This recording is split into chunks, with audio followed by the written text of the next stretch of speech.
আজকের বানাচ্ছি কলার মালপোয়া।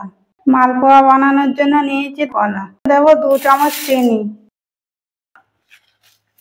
কলার মধ্যে দেবো 1 বাটি ময়দা, হাফ বাটি সুজি, সুজির হাফ দেবো চালের আটা, লবণ, 2 চামচ গলানো ঘি।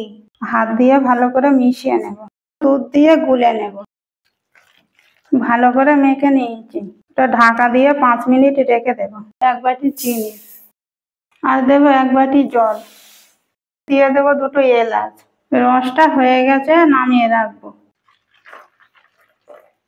কড়াইতে দিয়ে দেবো সাদা তেল।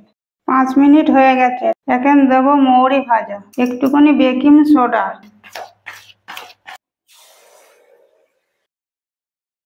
এটা উল্টে ভেজে নেব। উল্টে পাল্টে দেবো, আগেরটা তুলে নেব।